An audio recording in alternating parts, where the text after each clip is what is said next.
Hello friends, welcome to शिक्षक prep. तो friends, हम सीटेट एग्ज़ाम की प्रिपरेशन कर रहे हैं और हिंदी पेडागोजी की इस सीरीज़ को कंटिन्यू करते हुए आज हमारी इसकी नेक्स्ट क्लास होती है, जिसमें हम क्लास नंबर 7 को देखेंगे। इससे पहले 6 क्लासेस हम ऑलरेडी कंप्लीट कर चुके हैं फ्रेंड्स, और आपको प्लेलिस्ट मिल जाएगी नीचे डिस्क्रिप्शन बॉक्स में। वहाँ पर आपको सारी क्लासेस एक साथ देखने को मिल जाएंगी। जैसा कि आप जानते हैं, हम सीटेट की प्रिपरेशन कर रहे हैं और हमारे 2 सब्जेक्ट जो हैं चल रहे हैं, एक सीडीपी और एक हिंदी। अल्टरनेटिव डे पे हम इसको करते हैं, वीकली हमने डिवाइड किया हुआ है। और जैसे ही ये दोनों सब्जेक्ट का सिलेबस हमारा कंप्लीट होगा तो उसके बाद हम अदर सब्जेक्ट को पढ़ना स्टार्ट कर देंगे। ठीक है, तो चलिए स्टार्ट करते हैं हिंदी पेडागोजी की सीरीज़ को। और आज की क्लास में हम कुछ टॉपिक्स डिस्कस करने वाले हैं। देखिए, मैंने आप लोगों को एक इम्पॉर्टेंट इन्फॉर्मेशन दी थी टेलीग्राम और व्हाट्सएप चैनल पे कि आज से हम क्लासेस को थोड़ा सा लॉन्ग करेंगे। थोड़ा सा आपको पेशेंस बनाकर चलना होगा फ्रेंड्स। लॉन्ग इसलिए ताकि एग्ज़ाम से पहले आपका पूरा सिलेबस कंप्लीट हो सके और आपको रिवीजन करने के लिए टाइम मिल सके।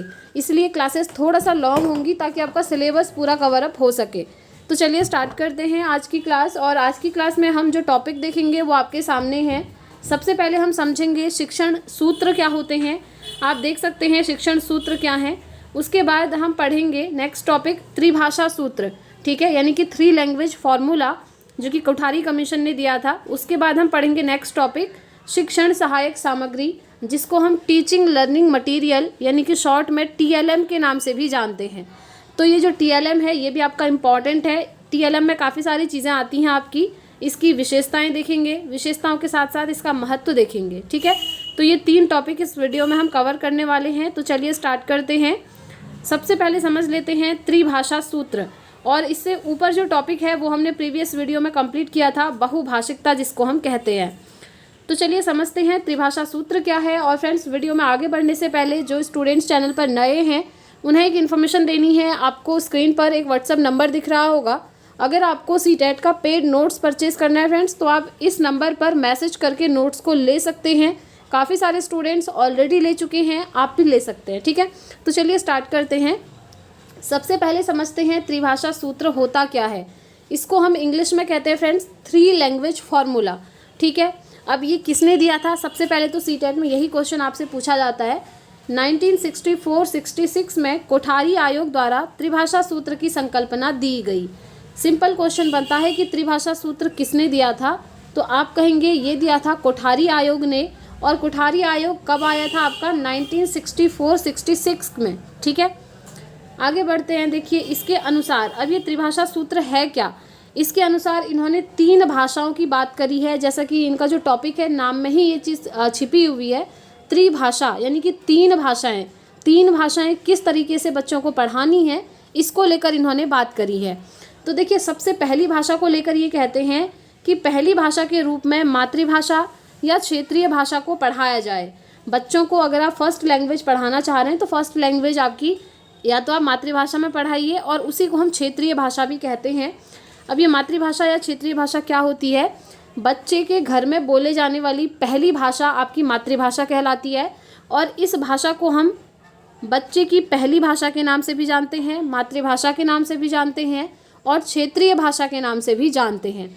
जब बच्चा जन्म लेता है किसी भी फैमिली में, तो उस फैमिली में जो मेंबर्स हैं आपस में जिस लैंग्वेज में एक दूसरे से बातचीत कर रहे होते हैं, उसी लैंग्वेज को बच्चा सुनता है और धीरे धीरे उस लैंग्वेज को वो बोलना भी सीख लेता है।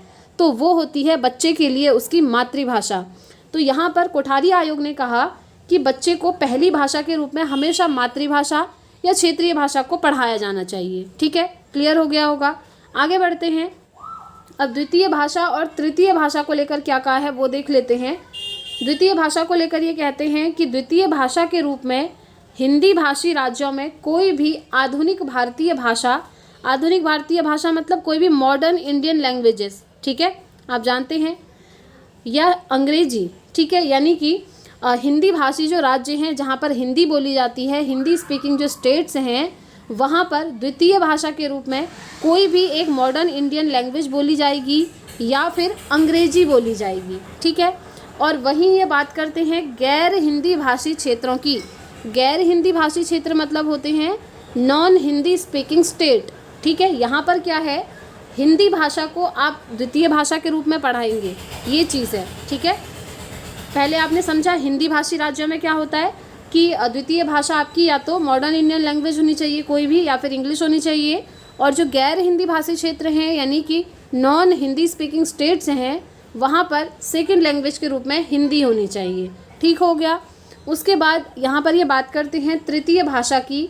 तो देखिए तृतीय भाषा के रूप में हिंदी भाषी तथा गैर हिंदी भाषी दोनों राज्यों में अंग्रेजी या फिर कोई भी ऐसी आधुनिक भारतीय भाषा जिसे द्वितीय भाषा के रूप में न पढ़ाया गया हो। समझे आप थर्ड लैंग्वेज में क्या कह रहा है ये कि जो हिंदी भाषी क्षेत्र हैं यानी कि जो हमारे हिंदी स्पीकिंग स्टेट हैं और नॉन हिंदी स्पीकिंग स्टेट हैं उन सभी की ये बात कर रहा है कि वहाँ पर या तो अंग्रेजी में पढ़ाया जाएगा या फिर कोई भी एक मॉडर्न इंडियन लैंग्वेज यूज़ होगी, और वो जो मॉडर्न इंडियन लैंग्वेज होगी ना वो द्वितीय भाषा के रूप में ना पढ़ाई गई हो। ठीक है, कहने का मतलब है सभी में अलग अलग लैंग्वेज आएंगी। समझ गए? तो इस तरीके से ये जो आपका त्रिभाषा सूत्र है बस इतना सा ही है, छोटा सा टॉपिक है।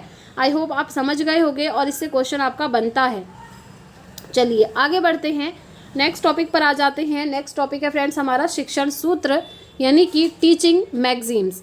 देखिए शिक्षण की विधियां अलग चीज़ होती हैं और शिक्षण के सूत्र अलग होते हैं। शिक्षण विधियों को इंग्लिश में कहते हैं टीचिंग मेथड्स। कौन कौन सी मेथड का यूज़ करके टीचर जो है बच्चों को पढ़ाएंगे वो चीज़ें आती हैं। अभी हमने टीचिंग मेथड पढ़ी नहीं है, इसके बाद नेक्स्ट चैप्टर हमारा वही आता है। और एक होता है शिक्षण सूत्र जिसे इंग्लिश में बोला जाता है टीचिंग मैगजीन्स। ठीक है, यहाँ पर ये देखा जाता है कि टीचर जो है बच्चे को कहाँ से कहाँ तक पढ़ाएंगे यानी कि किस तरीके से पढ़ाएंगे। तो चलिए समझ लेते हैं शिक्षण सूत्र। आप स्क्रीन पर देख पा रहे होंगे ये जितने भी नाम लिखे हैं ये सब शिक्षण सूत्र हैं। सबसे पहला है ज्ञात से अज्ञात की ओर, दूसरा है मूर्त से अमूर्त की ओर, तीसरा है सरल से जटिल की ओर, चौथा है पूर्ण से अंश की ओर, नेक्स्ट है विशिष्ट से सामान्य की ओर, नेक्स्ट है विश्लेषण से संश्लेषण की ओर, उसके बाद है प्रत्यक्ष से अप्रत्यक्ष की ओर, और फिर आता है आगमन से निगमन की ओर, और अंत में है आपका मनोवैज्ञानिक से तार्किक की ओर। तो देखिए ये जितने भी हैं ना ये सब मैंने नाम लिखे हैं यहाँ पर शिक्षण सूत्र के। अब इनको डिटेल में हम 1 बाय 1 समझ लेते हैं। ठीक है, ताकि आपको ये समझ आ जाए कि ये है क्या चीज़। तो देखिए सबसे पहला शिक्षण सूत्र है ज्ञात से अज्ञात की ओर। तो ये कहा जाता है कि टीचर जो हैं अगर बच्चों को पढ़ा रहे हैं तो सबसे पहले वो चीज़ पढ़ाएंगे जो चीज़ें बच्चों को ज्ञात हैं, यानी कि इसको इंग्लिश में क्या कहते हैं, नोन टू अननोन। ठीक है, जो चीज़ें बच्चों को पता हैं पहले आप उन चीज़ों को बच्चों को पढ़ाएंगे, उसके बाद धीरे धीरे अज्ञात चीज़ें पढ़ाएंगे, क्योंकि जो अज्ञात चीज़ें होती हैं उनका नॉलेज बच्चों को नहीं होता है। तो पहले से बच्चों को जो चीज़ आती है पहले आप वो पढ़ाइए, और उसके बाद जो है जो चीज़ बच्चों को नहीं आती है फिर उसको पढ़ाइए। अब ये क्या है एग्जाम्पल के थ्रू समझ लेते हैं। फॉर एग्जाम्पल आप बच्चों को नाउन का कॉन्सेप्ट पढ़ाना चाहते हैं। अब 2 तरीके हो सकते हैं नाउन पढ़ाने के। एक तरीका तो ये हो सकता है कि आप डायरेक्टली नाउन की डेफिनेशन बता दें, देन आप उसका एग्जाम्पल बता दें, हो गया नाउन का जो कॉन्सेप्ट है वो ख़त्म। दूसरा तरीका ये हो सकता है कि सबसे पहले नाउन के जो एग्जाम्पल हैं वो बच्चों से खुद ही निकलवाए जाएं। आप जानते हैं नाउन क्या होता है, किसी पर्सन, किसी प्लेन या किसी थिंग का नाम, प्लेस या किसी थिंग का नाम। ठीक है, आप बच्चों से ही निकलवा सकते हैं। जैसे क्लासरूम में आपने बच्चों से कहा, किसी बच्चे को आपने उठाया और पूछा आपने कि आपका जो बेस्ट फ्रेंड है उसका नाम बताओ। दूसरे बच्चे से आप पूछ सकते हैं तुम्हारा फेवरेट प्लेस कौन सा है, तुम कहाँ कहाँ गए हो घूमने। ठीक है, ये चीज़ें यहाँ से क्या होगा, एक बच्चे ने जैसे बताया फॉर एग्जाम्पल कि मेरे बेस्ट फ्रेंड का नाम विवेक है। ठीक है, वहीं आपने उसके बाद क्या कहा, ये एक पर्सन है, विवेक नाम का क्या है, एक पर्सन है। इसी तरीके से एक बच्चे ने बताया मेरा फेवरेट प्लेस है दिल्ली। ठीक है, दिल्ली आपका दूसरा एग्जाम्पल हो गया नाउन का। तो टीचर क्या कर सकते हैं ना, इन एग्जाम्पल्स को जोड़ते हुए बता सकते हैं कि बच्चों आपने अभी ये जो एग्जाम्पल दिए, अपने फ्रेंड का नाम बताया, आपका जो फेवरेट प्लेस है वहाँ का नाम बताया, ये सारी चीज़ें क्या होती हैं, ये सारी चीज़ें नाउन होती हैं, संज्ञा होती हैं। तो यहाँ पर क्या हुआ, पहले बच्चों को जो एग्जाम्पल थे वो ज्ञात थे, नोन थे, उन्हें वो जानते थे।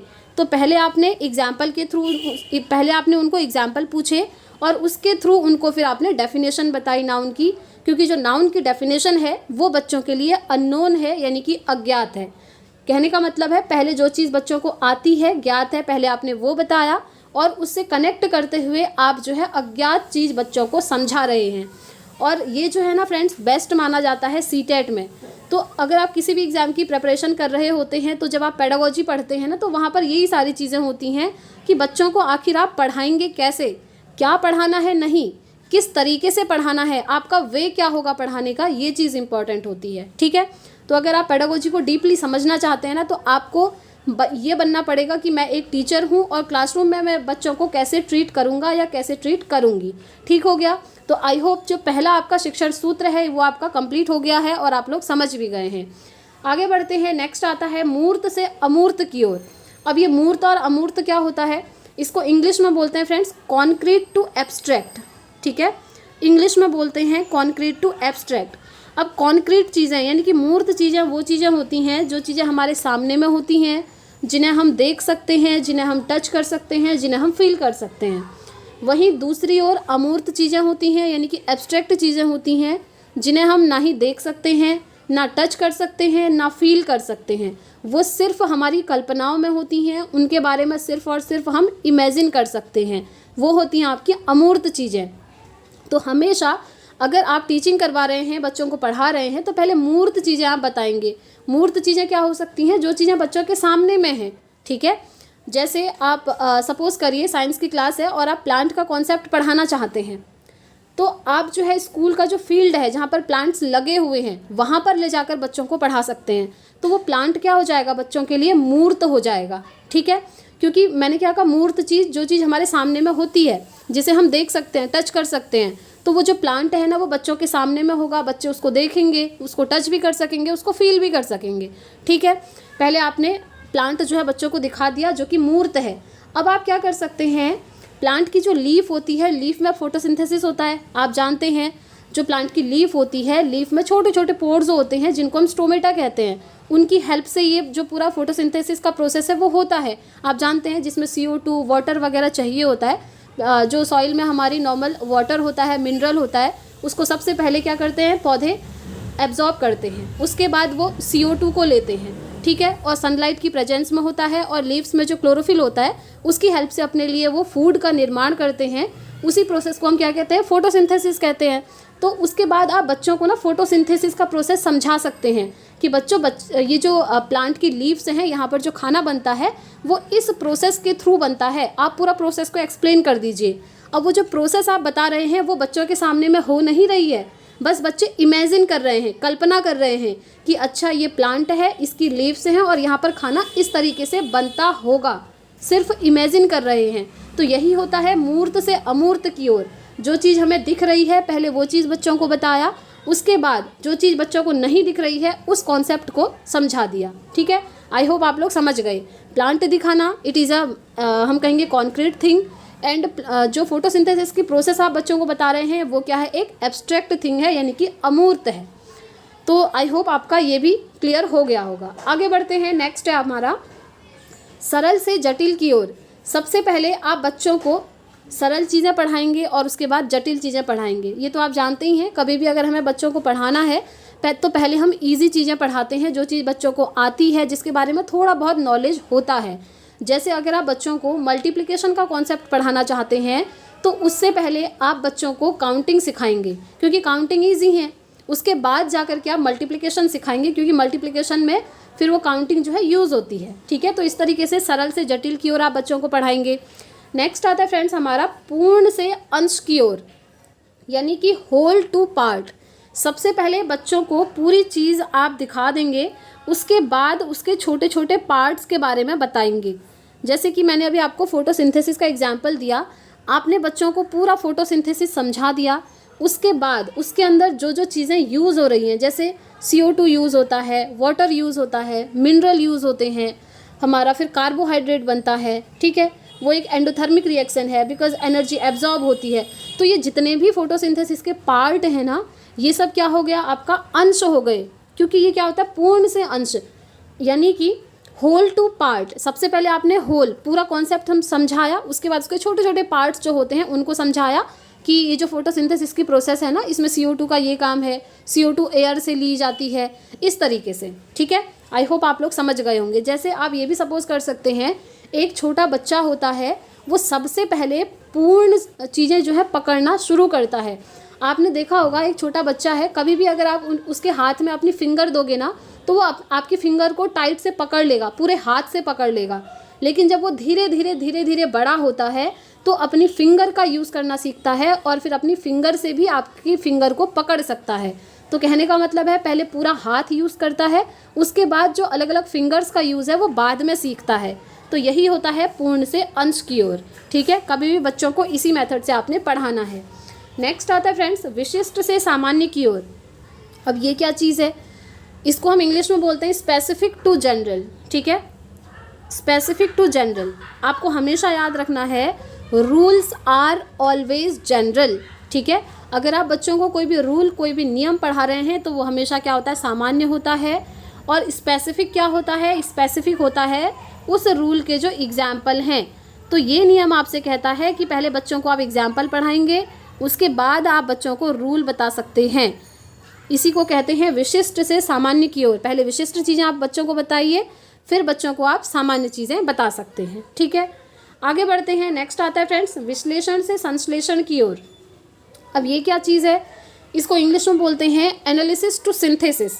अब देखिए आपने सुना होगा एनालिसिस करना। एनालिसिस करना मतलब होता है जैसे कोई भी प्रॉब्लम है तो उसको हम अलग अलग पार्ट्स में तोड़ करके समझने की कोशिश करते हैं कि आखिर ये जो प्रॉब्लम है ये है क्या, ये किस वजह से हो रही है, ये होता है एनालाइज करना। ठीक है, वहीं अगर हम बात करें सिंथेसिस की, यानी कि संश्लेषण करना। संश्लेषण मतलब होता है जो आपने छोटे छोटे पार्ट्स किए हैं उनको जोड़ करके आप एक चीज़ बना दे रहे हैं। जैसे आपको पता चल गया कि ये प्रॉब्लम इन वजह से हो रही है, तो उन सारी वजहों को आपने इंक्लूड किया और बताया कि यस एक मेन प्रॉब्लम एक्चुअली ये है। ठीक है, तो कहने का मतलब है एनालिसिस में चीज़ों को अलग अलग पार्ट्स में डिवाइड करके समझा जाता है और सिंथेसिस में वो जो डिवाइड हुए पार्ट हैं उनको मिला करके एक बनाया जाता है, एक बड़ा चीज़।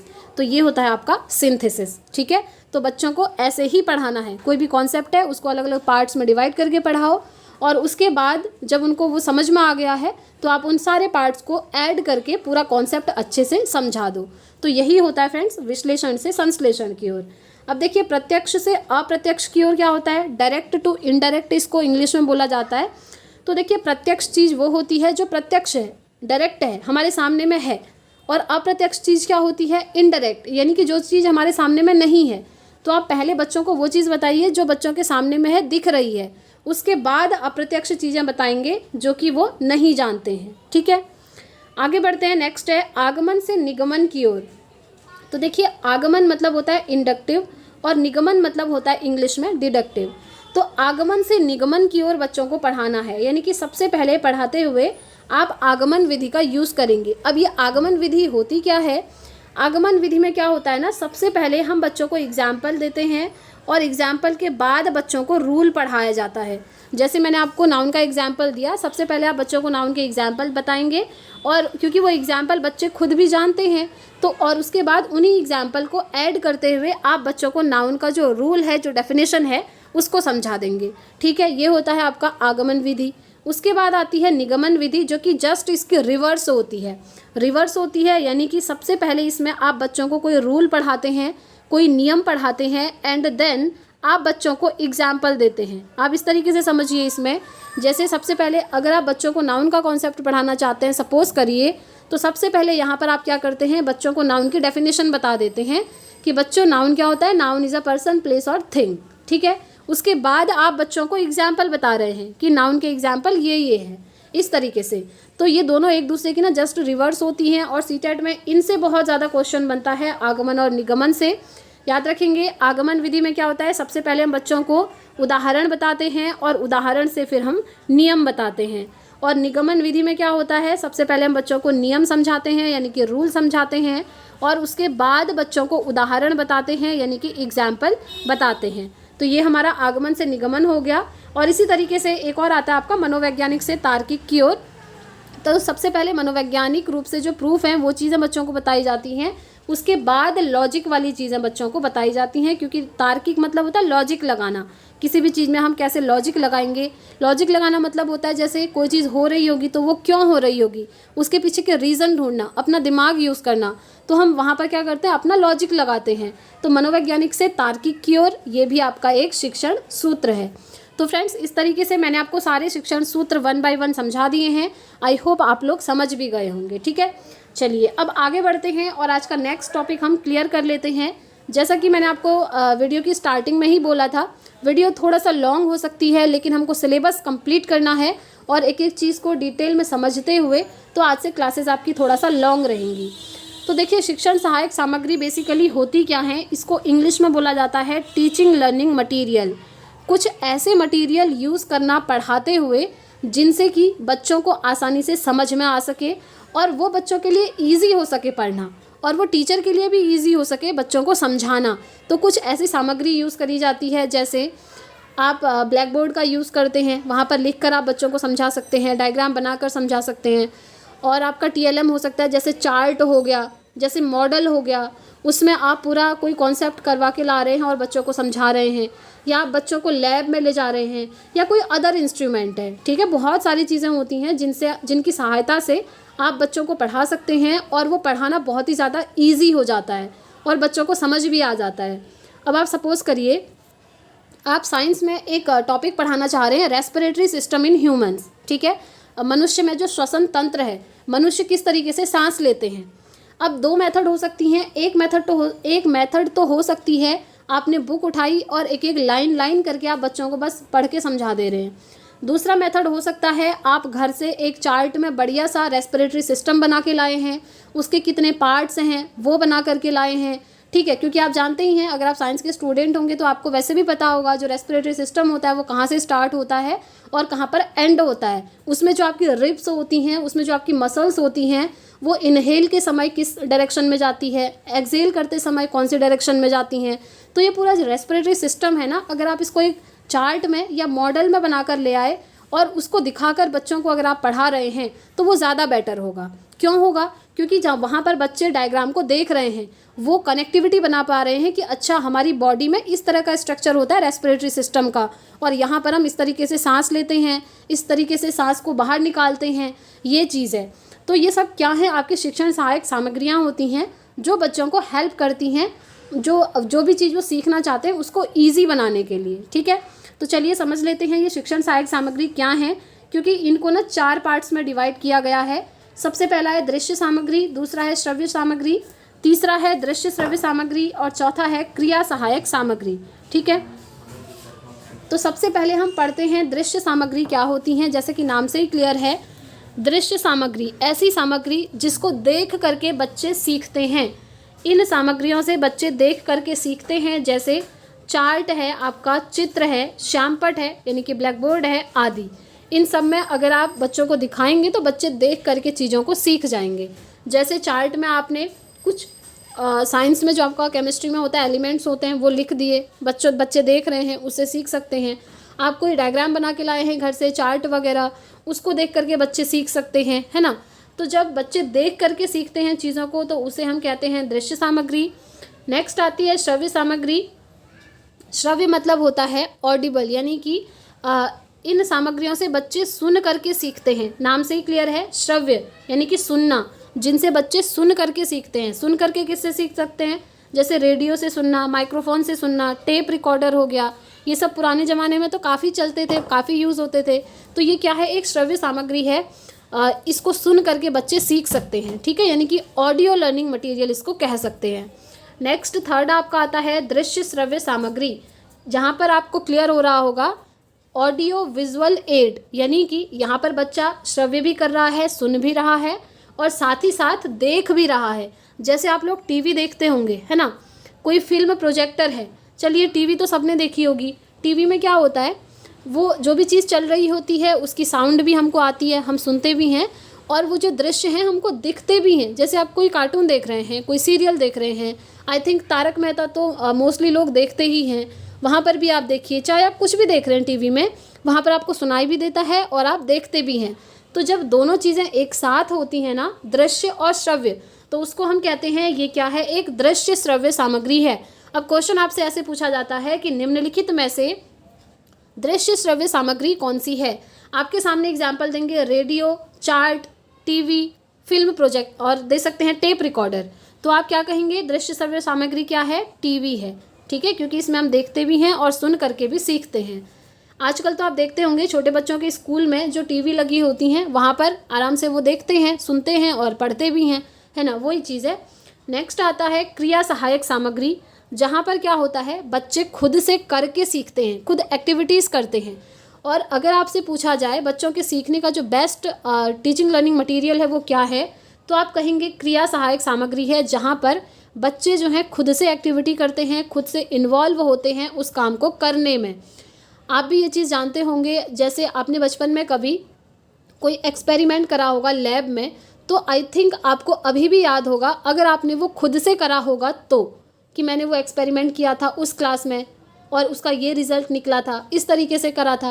वो सारी चीज़ें हमारे दिमाग में जो है फिट हो जाती हैं, जिन भी कामों को हम खुद से करते हैं, ठीक है। इसीलिए कहते हैं सुना हुआ ज्ञान स्थायी नहीं होता है। अगर उसी ज्ञान को हम खुद पे अप्लाई कर दें, खुद से सीख जाएं, तो वो चीज़ें हमें याद रहती हैं और वो ज्ञान क्या होता है, स्थायी होता है, स्टेबल होता है, ठीक है।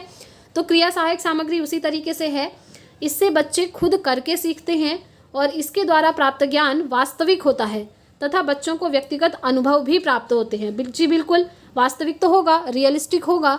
जैसे आप बच्चों को फील्ड ट्रिप पर ले जा रहे हैं या फिर किसी ऐतिहासिक भ्रमण पर ले जा रहे हैं या लैंग्वेज की कोई प्रयोगशाला है वहाँ ले जा रहे हैं, तो जैसे आप बच्चों को फील्ड ट्रिप पर ले गए, कहीं घुमाने ले गए, ठीक है। अब वो जहाँ भी घूमने के लिए गए हैं वहाँ पर जो भी चीज़ें वो देख रहे हैं वो रियल हैं, वास्तविक हैं बच्चों के लिए, क्योंकि वो खुद से उन चीज़ों को देख पा रहे हैं, ऑब्जर्व कर पा रहे हैं और यहाँ से बच्चे कुछ ना कुछ चीज़ों को सीखते हैं। उसी को हम कहते हैं बच्चे क्या कर रहे हैं, व्यक्तिगत अनुभव प्राप्त कर रहे हैं। अपने अपने तरीके से हर बच्चा कुछ ना कुछ वहाँ से सीख करके जाता है, ठीक है। तो ये होता है आपका क्रिया सहायक सामग्री। तो इस तरीके से जो हमारी शिक्षण सहायक सामग्री हैं वो यहाँ पर कंप्लीट होती हैं। अब आगे बढ़ते हैं, शिक्षण सहायक सामग्री की विशेषताएं क्या होती हैं इनको पढ़ेंगे और इनका क्या महत्व है हमारे जीवन में, इनको भी पढ़ लेते हैं, ठीक है। तो देखिए सबसे पहले शिक्षण सहायक सामग्री की विशेषताएं देखिए। पहला है, शिक्षा का मुख्य उद्देश्य बच्चों का अधिगम होता है। यही होता है, हम बच्चों को अगर शिक्षा दे रहे हैं, एम ये होता है कि बच्चे उस चीज़ को सीख जाएं, उसका अधिगम कर पाएं।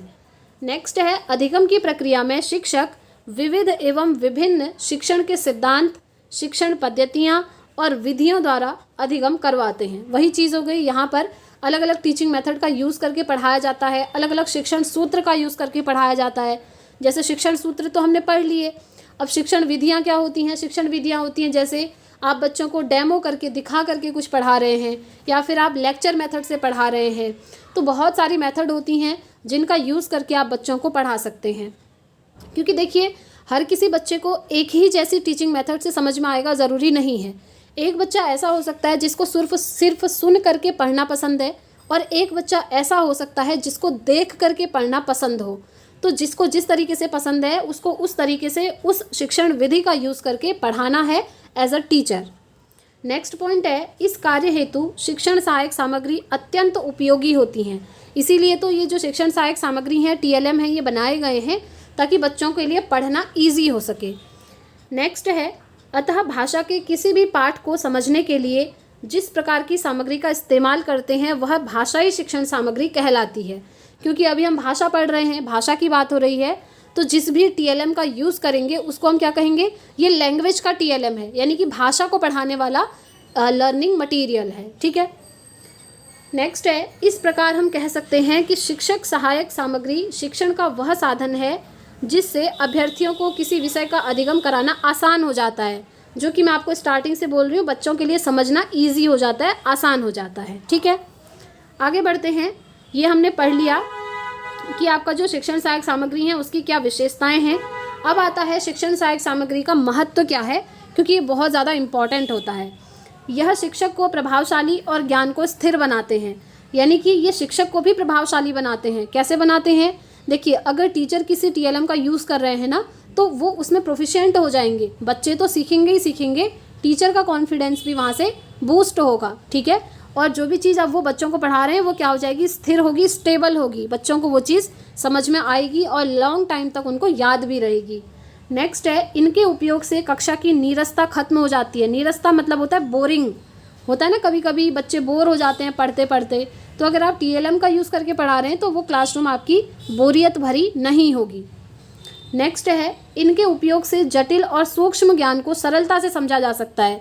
वही जैसे मैंने आपको एग्जांपल दिया ना कि अगर आप रेस्पिरेटरी सिस्टम पढ़ाना चाहते हैं जो कि बच्चों को बहुत ज़्यादा जटिल लगता है, हार्ड लगता है, उसको आप अगर चार्ट या मॉडल के थ्रू पढ़ाते हैं तो हर एक नॉलेज, उसका सूक्ष्म ज्ञान, पूरा रेस्पिरेटरी सिस्टम के एक एक चीज़ का जो नॉलेज है, जो वर्क है, वो बच्चे समझ पाएंगे अगर आप शिक्षण सहायक सामग्री का यूज़ करके पढ़ाते हैं तो। ठीक है, नेक्स्ट है, इनके उपयोग से शिक्षार्थियों को अनुभव प्राप्त होता है जो ज्ञान को स्थायी बनाने में मदद करता है। इस तरीके से क्या होता है, बच्चों को समझ में भी आता है और वो जो ज्ञान लेते हैं वो स्थायी भी बना होता है, और वो क्योंकि बच्चों ने सीख लिया है, फिर वो किसी और को भी उस चीज़ को समझा सकते हैं। इस तरीके से वो सीख जाते हैं चीज़ों को। नेक्स्ट है, शिक्षार्थी अधिगम की प्रक्रिया में सक्रिय रहते हैं तथा स्वयं कार्य करने और आत्मनिर्भर बनने की क्षमता उनमें विकसित होती है। बच्चे यहाँ पर ऑब्वियसली सक्रिय रहते हैं, यानी कि एक्टिव रहते हैं। एक्टिव रहने का मतलब होता है कि बच्चे वहाँ पर बैठे हैं, उनका दिल और दिमाग दोनों चीज़ें वहाँ पर हैं, वो रुचि के साथ पढ़ रहे हैं, वो इंटरेस्ट लेकर के पढ़ रहे हैं। ये होता है अगर आप TLM का यूज़ करके बच्चों को पढ़ाते हैं तो। और बच्चे क्या होते हैं, आत्मनिर्भर बनते हैं, सेल्फ डिपेंडेंट बनते हैं, क्योंकि वो चीज़ों को खुद से जानने की कोशिश करते हैं। ठीक है, तो फ्रेंड्स, इस तरीके से आज की हमारी क्लास यहाँ पर ख़त्म होती है। आज हमने काफ़ी सारी चीज़ों को पढ़ लिया है। सबसे पहले हमने क्या पढ़ा, एक बार मैं आपको फटाफट से क्विक रिवीजन करवा देती हूँ। ठीक है, सबसे पहले हमने त्रिभाषा सूत्र पढ़ा, 3 लैंग्वेज फॉर्मूला पढ़ा, जो कि 1964-66 में कोठारी आयोग ने दिया था। इसमें इन्होंने पहली भाषा की बात करी है और द्वितीय भाषा की बात करी है तथा तृतीय भाषा की बात करी है।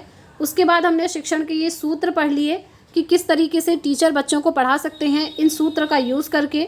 उसके बाद हमने पढ़ा शिक्षण सहायक सामग्री, उसके 4 प्रकार हमने पढ़ लिए, दृश्य, श्रव्य, श्रव्य दृश्य और क्रिया सहायक सामग्री। ठीक है, ये बहुत इंपॉर्टेंट है फ्रेंड्स। उसके बाद हमने पढ़ा शिक्षण सहायक सामग्री की क्या विशेषताएं होती हैं, क्या कैरेक्टरिस्टिक्स होती हैं, एंड देन हमने पढ़ा शिक्षण सहायक सामग्री का क्या इंपॉर्टेंस है, क्या महत्व है मनुष्य की लाइफ में। ठीक है, तो फ्रेंड्स, आई होप आपको क्लास पसंद आई होगी। पसंद आई है तो प्लीज़ वीडियो को लाइक ज़रूर करें एंड यस कमेंट करना बिल्कुल भी ना भूलें, क्योंकि आपका जब तक एग्ज़ाम होता है इसी तरीके से मोटिवेशन बना के रखना है आपको भी और मुझे भी, ताकि डेली आप लोगों के लिए क्लासेस आ पाएँ, आपका सिलेबस भी कंप्लीट हो और ऐसा नॉलेज आपको दिया जाए जो कि CTET के पॉइंट ऑफ व्यू से बेस्ट होगा। और फ्रेंड्स, क्योंकि नोट्स भी आप लोगों के लिए मैंने बनाया है, काफ़ी सारे स्टूडेंट्स ने नोट्स लिया है और उन्होंने जो फीडबैक दिया है वो देखकर मुझे काफ़ी अच्छा लगा कि यस, मैंने जो मेहनत करी थी नोट्स में वो रियल में, एक्चुअल में है। ठीक है, उसका कुछ फल मिल रहा है, क्योंकि अभी तक आपका जितना भी प्रीवियस ईयर हुआ है उन सबको ध्यान में रखते हुए मैंने वो नोट्स प्रिपेयर किया है।